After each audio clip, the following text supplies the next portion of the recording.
Saudi அரேபியாவுடைய ராஜா மோடி அவர்களுக்கு சிவப்பு கம்பளம் போட்டு வாங்குன்னு சொல்றாங்க. அதனால இங்க இஸ்லாமியருடைய தலைவர்கள் சில பேர் சுத்திட்டு இருக்கிறாங்க. அதாவது இஃப்தார் விருதுக்கு போயிட்டு ஒரு தொப்பியை போட்டுட்டு அவங்களுடைய குல்லாவை போட்டுட்டு நான் வந்து இஸ்லாமியர் காவலர், நான் இஸ்லாமியருடைய காவலராக organisation of Islamic countries OIC, இன்னைக்கு திராவிட கட்சிகளாக இருக்கக்கூடிய இத்தனை தலைவர்கள் மோகன் பகவத் சொன்ன கருத்தை ஏன் வரவேற்கலீங்கன்னா? எவ்வளவு பெரிய கருத்து, அற்புதமான கருத்து. அதனால எங்கேயும் கூட பாரதிய ஜனதா கட்சி, குறிப்பாக மோடி அவர்கள் எங்கேயும் மதவாதத்தை கொண்டு. ஆனா இன்னைக்கு இது வந்து மைனாரிட்டி சீசன் தான். இந்த புஷ்பா 2 மாதிரி இன்னைக்கு வந்து திமுகவுக்கு வந்து இது மைனாரிட்டி சீசன். அதாவது 20ஆம் தேதி ஆரம்பிச்சாங்கன்னா உதயநிதி ஸ்டாலின் அவர்கள் வந்து இங்க போவாங்க, கோயம்புத்தூர் போய் அவர் என்று சொல்லுவாங்க, ஸ்டாலின் ஐயா சென்னையில் சொல்லுவாங்க. மாடல்னு சொல்றோம், திராவிட மாடல் அரசுன்னு சொல்றோம், நான் வந்து எல்லோருக்குமான அரசுன்னு சொல்றோம். தமிழகத்தில் இன்னைக்கும் 18 வயசுக்கு கீழே திருமணம் ஆகக்கூடியவங்களுடைய எண்ணிக்கை அதிகமாகதோ தவிர குறை. இவங்க வந்து கலைஞர் கருணாநிதி ஐயாவுடைய நாணய வெளியீட்டு விழாக்கு இவரை கூப்பிட்டாங்க, அப்ப அவங்க வந்து துரோகிக, மத்திய அரசோடு இணக்கமா போறாங்க, நாங்க வந்து புரட்சி தலைவர் ஐயாவுக்கு நாணய வெளியீட்டு விழாக்கு யாரையுமே கூப்பிடல அப்படின்னு.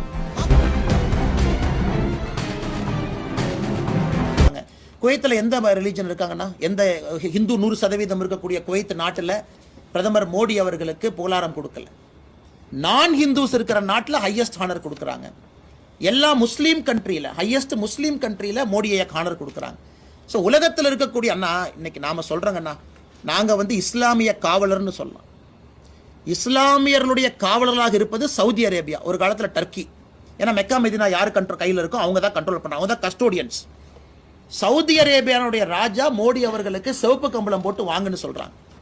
அதனால இங்க இஸ்லாமியருடைய தலைவர்கள் சில பேர் சுத்திட்டு இருக்கிறாங்க.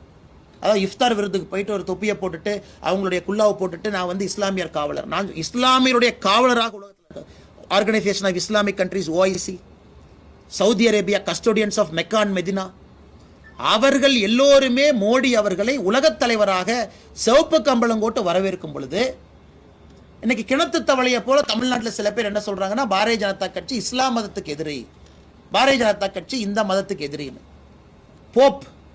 போப்புங்கண்ணா, பிரதமர் அவர்களுக்கு தனிப்பட்ட முறையில் ஒரு நட்பு, 45 நிமிடம் 1 மணி நேரம் உட்கார்ந்து பேசுறாங்க.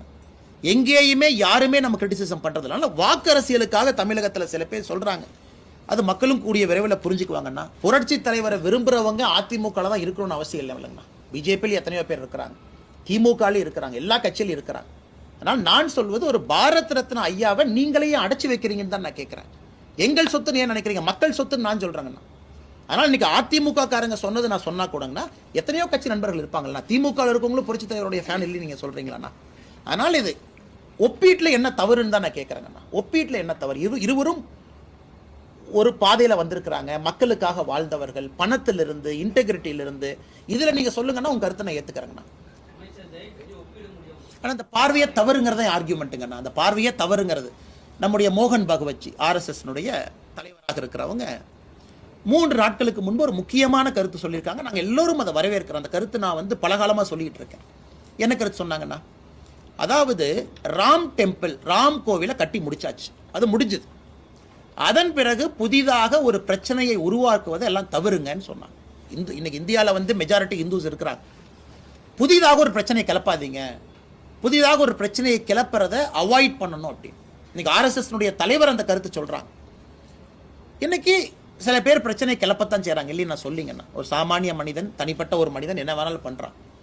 RSSனுடைய கருத்துங்கண்ணா, RSSனுடைய கருத்து ராம் டெம்பிள் கட்டி முடிச்சாச்சு, அது மக்களுடைய எண்ணமா இருந்தது, தயவு செஞ்சு அடுத்த பிரச்சனை யாரும் கிளப்பாதீங்க, அதோட முடிச்சுக்குங்க அப்படின்னு. இந்த கருத்தை வந்து யாருமே விவாதம் பண்ணலையே. இந்த கருத்தை நாயப்படி இவ்வளவு எங்களை மதவாத சாயம் குற்றக்கூடிய திராவிட கட்சிகள் வரவேற்றிருக்கணும் இல்லைங்கண்ணா. இன்னைக்கு திராவிட கட்சிகளாக இருக்கக்கூடிய இத்தனை தலைவர்கள் மோகன் பகவத் ஐயா சொன்ன கருத்தை ஏன் வரவேற்கலீங்கண்ணா? எவ்வளவு பெரிய கருத்து, அற்புதமான கருத்து. அதனால எங்கேயும் கூட பாரதிய ஜனதா கட்சி, குறிப்பாக மோடி அவர்கள் எங்கேயும் மதவாதத்தை கொண்டு வரல. அவருடைய வாழ்வே அதற்கு ஒரு சான்று என்று தான் அந்த அறிக்கையில் நான் குறிப்பிட்டிருந்தேன். ஆனால் இன்னைக்கு இது வந்து மைனாரிட்டி சீசன் தான். இந்த புஷ்பா 2 மாதிரி இன்னைக்கு வந்து திமுகவுக்கு வந்து இது மைனாரிட்டி சீசன். அதாவது 20ஆம் தேதி ஆரம்பிச்சாங்கன்னா உதயநிதி ஸ்டாலின் அவர்கள் வந்து இங்கே போவாங்க, கோயம்புத்தூர் போய் அவர் என்று சொல்லுவாங்க, ஸ்டாலின் ஐயா சென்னையில் சொல்லுவாங்க. இந்த மைனாரிட்டி சீசனில் விட்டுறலாங்கண்ணா. எங்களுக்கு எல்லாமே ஒரே சீசன் தான், ஜனவரியிலிருந்து டிசம்பர் 31 வரை எங்களுக்கு ஒரே சீசன் தான். ஆனால் இன்னைக்கு பிரதமர் அவர்களை பொறுத்தவரை, பிஜேபியை பொறுத்த வரைக்கும், இன்னைக்கு நம்முடைய மாண்புமிகு முதலமைச்சர் அவர்கள் நாங்கள் மைனாரிட்டிக்கு எதுவுமே செய்யலை அப்படின்னு ஒரு கருத்தை முன்வைக்கிறாங்க. அப்படின்னா என்னால் ஆயிரம் விஷயங்கள் உங்கள் முன்னாடி சொல்ல முடியுங்கண்ணா. ஆயிரம் விஷயங்கள். ஏன்னா தனி அறிக்கையாகவே கொடுக்குறோம். ஒரு மைனாரிட்டி சமுதாயத்தை, குறிப்பாக இஸ்லாமியர்களுக்கு கொடுக்கக்கூடிய ஸ்காலர்ஷிப் பாரதிய ஜனதா கட்சி காங்கிரஸை கம்பேர் பண்ணுங்க, எவ்வளோ வந்திருக்கு, எவ்வளோ அதிகப்படுத்தியிருக்கோம் பார்க்கலாம். ஹஜ் யாத்திரை நாம் வந்த பிறகு எத்தனை பாயிண்ட் ஆஃப் என்ட்ரியை ஓப்பன் பண்ணியிருக்கோம் பார்க்கலாம். சப்சிடி அதிகப்படுத்தியிருக்கோம் பார்க்கலாம். மைனாரிட்டி இன்ஸ்டிடியூஷன்ஸ்க்கு நம்ம கொடுக்கக்கூடிய மரியாதை பார்க்கலாம். ஏன்னா மைனாரிட்டி இன்ஸ்டிடியூஷன்ஸ்க்கு தொடர்ந்து பாரதிய ஜனதா கட்சி நம்ம ஆதரவு கொடுக்குறோம். இன்க்ளூடிங் பல இடத்துல அதை எதிர்த்து கேஸ் போடும் பொழுது கூட நம்முடைய ஆதரவு இருக்கு, கான்ஸ்டிடியூஷனுடைய ப்ரொவிஷன்ஸ். அதெல்லாம் தாண்டி குறிப்பாக கிறிஸ்தவ சமுதாயத்தை நீங்கள் எடுத்துக்கணும், ஸ்பெசிஃபிக்லி டு கிறிஸ்டியன் கம்யூனிட்டி. இன்னைக்கு தமிழ்நாட்டை நம்ம நல்லா புரிஞ்சுக்கணும். இவருடைய தந்தையார் கலைஞர் கருணாநிதி அவர்கள் ரிலீஜியன் பேஸ்ட் ரிசர்வேஷன் கொண்டு வந்தாங்க, இஸ்லாமுக்கும் கிறிஸ்டியனுக்கும். அன்னைக்கே கிறிஸ்டியன் கம்யூனிட்டி எங்களுக்கு வேண்டான்னு சொன்னாங்க. ரிலீஜியன் பேஸ்ட் ரிசர்வேஷன் முதல்ல கொண்டு வந்ததே தமிழ்நாட்டில் தான். ஸோ இவங்க அப்பவே பிளவுவாத அரசியலை எப்பவோ ஆரம்பிச்சாங்க. இன்னைக்கு பாரதிய ஜனதா கட்சியை பொறுத்தவரை இந்த செக்குலராக இருக்கும் அப்படின்னா, இவங்க கான்செப்ட் ஆஃப் செக்குலரிசமே வேற மாதிரி இருக்கு. நாங்கள் செக்குலராக இருக்கோம், நியாயமாக இருக்கோம், நடுநிலையாக இருக்கோம் அப்படின்னா, இவர்களை பொறுத்தவரை ரெண்டு சமுதாயத்தை உயர்த்தி பேசினா தான் செக்குலரிசம். எங்களை பொறுத்தவரைக்கும் அப்படி இல்லைங்கண்ணா. எங்க பார்வை அப்படி இல்லை. எல்லோரையும் சமமாக பார்க்குறோம். அதனால் நீங்கள் கேட்ட கேள்விக்குங்கன்னா ஒரு டீடைல்டு அறிக்கை நாளைக்கு நாங்கள் ரிலீஸ் பண்ணுறோம். குறிப்பாக 10 இயர்ஸில் மைனாரிட்டி கம்யூனிட்டிக்கு நாங்கள் என்ன பண்ணியிருக்கோம், அதை முதலமைச்சர் அவர்கள் தமிழகத்தில் இதை வரை அதிகமாக நாங்கள் செஞ்சிருக்கோம் ப்ரூவ் பண்ணிட்டோம்.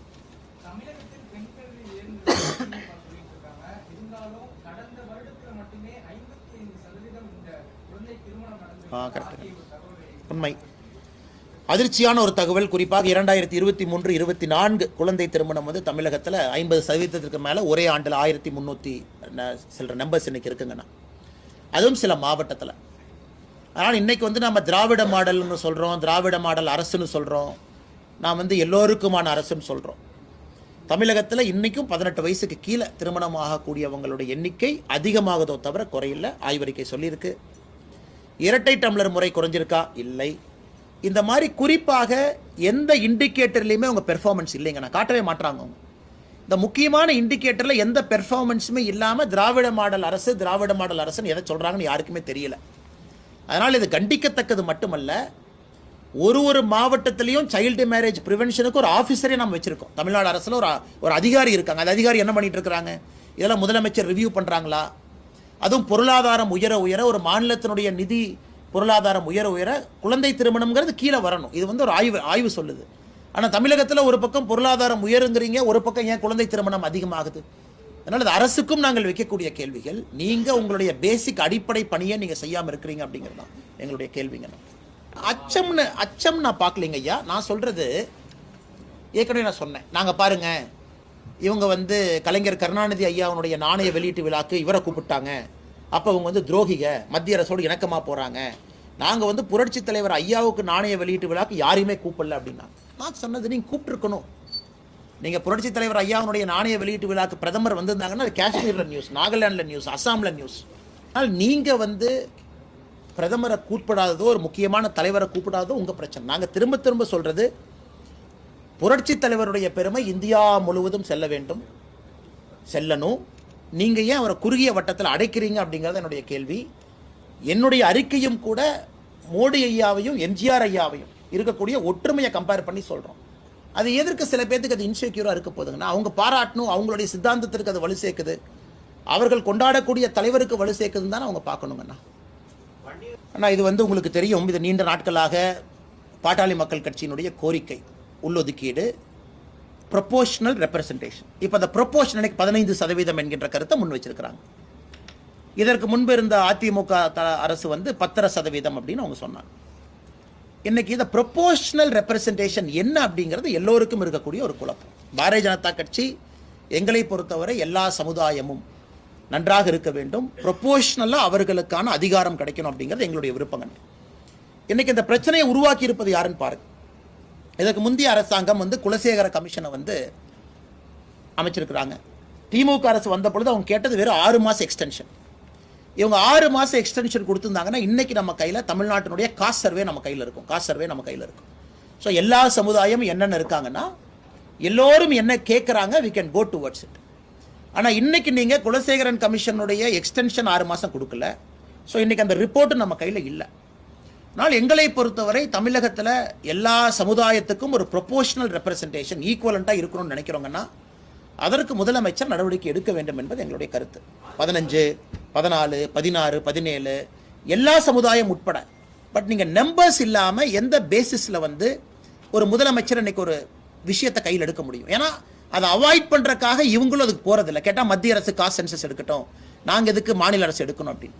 அதனால் பாட்டாளி மக்கள் கட்சியினுடைய கோரிக்கையில் நியாயம் இருக்குது. ஆனால் நீண்ட நாட்களாக கேட்டுகிட்டே இருக்கிறாங்க. எந்த பேசிஸில் கொடுக்கணும் அப்படிங்கிறதுக்கு மாநில அரசு முதல்லயே பார்த்தீங்கன்னா மடை மாற்றி விட்டுட்டாங்க. கையில் வந்து எந்த விதமான டேட்டா பாயிண்ட்ஸும் இல்லை. அதனால் இதற்கு முதலமைச்சர் இன்னைக்கு வாய்ப்படுத்தி இல்லை, தமிழ்நாட்டில் நாங்கள் காஸ்ட் சென்சஸ் அறிவிக்கிறோம், தமிழ்நாட்டில் நாங்கள் அதை கலெக்ட் பண்ணுறோம், 2 வருஷத்தில் கைக்கு டேட்டா வந்துடும் சொன்னாங்கன்னா கூட எல்லோரும் அமைதியாக இருப்பாங்க. ஆனால் முதலமைச்சர் மௌனம் காத்து விட்டு எதையும் மத்திய அரசு மேலே பழிய போகிறது எப்படி ஏற்றுக்க முடியுங்கண்ணா? அவங்களுடைய மெயின் கோலே இதுங்கண்ணா. ஒரு கட்சியாக பாட்டாளி மக்கள் கட்சியோடைய மிக முக்கியமான ஒரு முழக்கம் பல ஆண்டுகளாக, பல வருடங்களாக, கிட்டத்தட்ட 10-20 இயர்ஸ் அவங்க சொல்கிறது எல்லாமே வந்து உரிய அங்கீகாரம் கிடைக்கணும் அப்படின்னு. எல்லா கட்சியும் அதை நோக்கி தான் பயணம் பண்ணுறாங்க. அவங்க கேட்பது வந்து இதான் எங்களுடைய கடைசி ஆப்ஷன், நீங்கள் கொடுங்க, நீங்கள் கொடுத்தீங்கன்னா உங்களோட நாங்கள் வர்றோம், நிபந்தனை எல்லாம் கொடுக்குறோம், எலெக்ஷனே நிற்கல, உங்களுக்கு கேன்வாஸ் பண்ணுறோம், நாங்கள் போய் கீழே போய் பேசுகிறோம். அதனால் அதில் எதுவும் தவறு இருப்பதாக நான் பார்க்கலாம். அந்த கட்சியினுடைய ஒரு நீண்ட நாள் கனவை அவங்க கேட்குறாங்க. இன்னைக்கு நான் என்ன குற்றம் சுமத்துறேன்னா திமுக மேலே, இன்னைக்கு யார் இது போன்ற நாளைக்கு இன்னொரு தலைவர் கேட்குறாங்க, இன்னொரு சமுதாயம் கேட்குறாங்கன்னா கூட அவங்களுக்குள்ள நீங்கள் அடிச்சுக்கிறதுக்கான ஒரு சூழ்நிலை உருவாக்கிங்களோ தவிர ஒரு டேட்டா பாயிண்ட்டை வச்சு பகிர்ந்து கொடுக்கும் அளவுக்கு இன்னைக்கு திமுக அந்த பாதையில் செல்லவில்லை என்பது எங்களுடைய ஆதங்கம்.